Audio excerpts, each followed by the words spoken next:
Welcome to ID English classes. एक बार फिर से आईडी इंग्लिश क्लासेस में आपका स्वागत है। अगर चैनल को अभी तक आपने सब्सक्राइब नहीं किया है तो सब्सक्राइब कर दें और बेल आइकन को भी प्रेस कर दें ताकि नए नए वीडियोज का आपको नोटिफिकेशन मिलता रहे। आज हम लोग पास्ट टेंस के बारे में जानेंगे। भूतकाल, कौन सी काल? भूतकाल। सबसे पहले हम लोग इसमें सिंपल पास्ट टेंस के बारे में बात करते हैं। जैसे हम लोग जानते हैं कि 4 तरह के पास्ट टेंस होता है।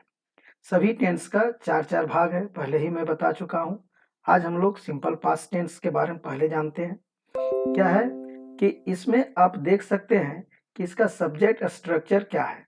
तो पहला subject plus V2 plus object, ये अफर्मेटिव सेंटेंस का स्ट्रक्चर है। और अफर्मेटिव सेंटेंस में जो है आप देखेंगे, जैसे I went to market study, she went to school, यानी subject plus V2 plus object और other words you can say. I went to market study, subject went क्या हो गया? V2 यानी वर्ब का second form plus any other words in the sentence. Okay. Negative जो है, negative sentence का structure subject plus did plus not plus V1 plus object. यहाँ आपको ध्यान देना है कि जब डीड का प्रयोग हो जाता है और उसके बाद नॉट का अगर हम नेगेटिव में प्रयोग करते हैं तो वर्ब यहाँ पे 1 हो जाता है। लेकिन अफर्मेटिव सेंटेंस में हमेशा आप V2 का प्रयोग करेंगे। ये कॉमन एरर में सेंटेंस में दिया जाता है, आपको ध्यान में रखना है। जैसे I did not go to market study, she did not go to school. उसी प्रकार से जैसा मैं पहले ही बता चुका हूं कि इंट्रोगेटिव सेंटेंस जो है 2 तरह का होता है।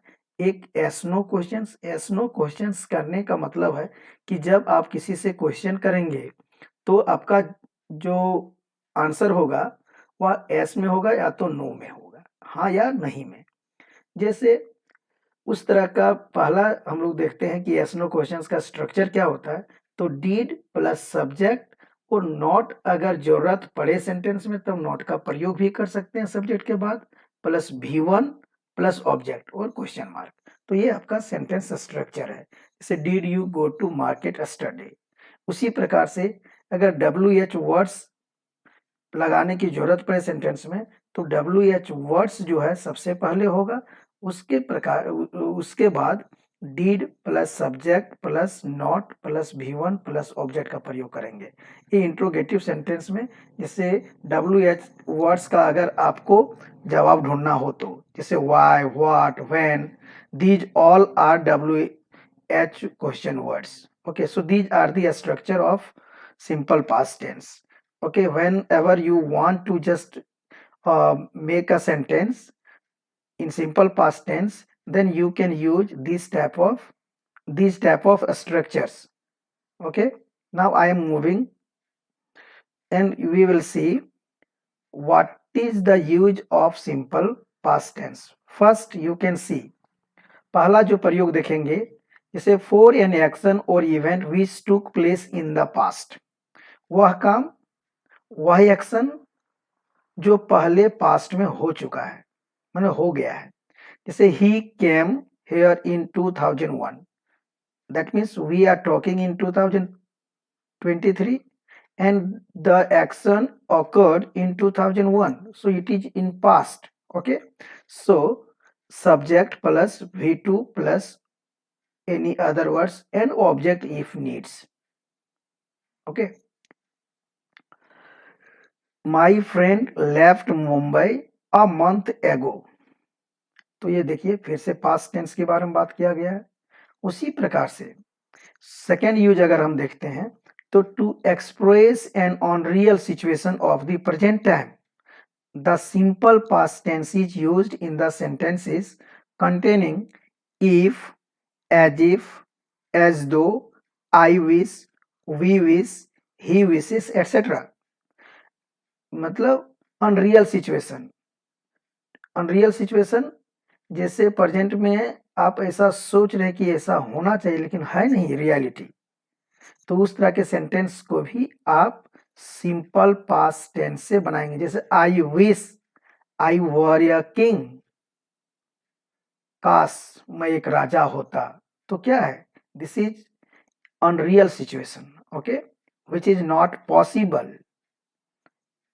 She speaks as if she were a queen, okay. तो आपको यहाँ से पहचान में आ जाएगा, ये सब अगर आपका सेंटेंस में लगा हुआ रहेगा तो आप ध्यान देंगे कि आई के साथ एक्चुअली वाज का प्रयोग करते हैं, लेकिन इस तरह के अनरियल सिचुएशन में वर का प्रयोग करेंगे। Very very important, keep it in the mind, okay. I were, she was होता है एक्चुअली, बट एज इफ लगा हुआ है, इसलिए हम लोग यहाँ पे सी वर का प्रयोग कर रहे हैं, करते हैं, ठीक है, ध्यान रहे। Now, also you can see in third point, sometimes for actions going on at some time in the past, मतलब पास्ट में ही कोई एक्शन ऐसा है कि चल रहा था और खत्म हो गया, तो उस तरह के एक्शंस को भी पास्ट टेंस में लिखेंगे। जैसे while he danced he sang, that means both the action just took place simultaneously, साथ साथ होता है। जैसे डांस्ड एंड सेंग, गाना और नाचना ये दोनों साथ साथ काम हुआ।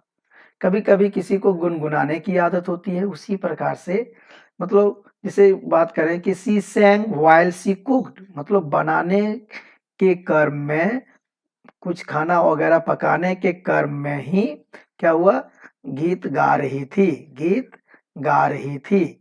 मतलब दो तरह के एक्शन साथ साथ चल रहा था, दोनों जो है फिनिश हो चुका है, दोनों कंप्लीट हो चुका है। अगर सेम पर्सन के द्वारा ऐसा किया जा रहा है तो आपको ध्यान में रखना है कि दोनों साइड सिंपल पास्ट टेंस का स्ट्रक्चर प्रयोग करेंगे। Now for a past habit, past habit के लिए भी सिंपल पास्ट का प्रयोग किया जाता है।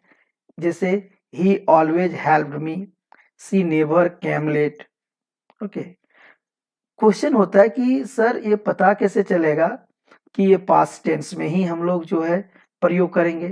तो ध्यान रहे सेंटेंस में आपको ago, yesterday, the day before, yesterday, the other day, last night, last week, last month, last year, ये सब कुछ एडवर्ब्स ऑफ टाइम है, एडवर्ब्स फ्रेजेज भी है, जो आपको सजेस्ट करेगा कि जो सेंटेंस आपका होगा वह पास्ट टेंस में होगा। तो इसको स्टूडेंट्स लर्न कर जाना है ना। ये सब सेंटेंस का जो फ्रेजेज है, एडवर्ब फ्रेजेज यू कैन से, और एडवर्ब्स ऑफ टाइम भी कह सकते हैं। तो इस वर्ड्स आपको सजेस्ट करेगा कि सेंटेंस में सही वर्ब फॉर्म्स का प्रयोग जो होगा वह पास्ट टेंस का होगा।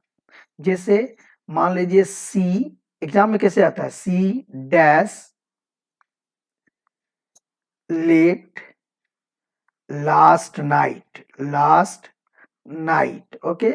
ये सेंटेंस में दिया हुआ है, आपको पूछा जाता है कि सही वर्ब फॉर्म्स का प्रयोग करें। तो आपको देखना है कि यहाँ पे लास्ट नाइट लिखा हुआ है, इसका मतलब पास्ट टेंस की बात किया जा रहा है। तो कम जो ब्रैकेट में दिया गया है वर्ब फॉर्म्स, इसका सही वर्ब फॉर्म्स जो होगा केम, अकॉर्डिंग टू सेंटेंस।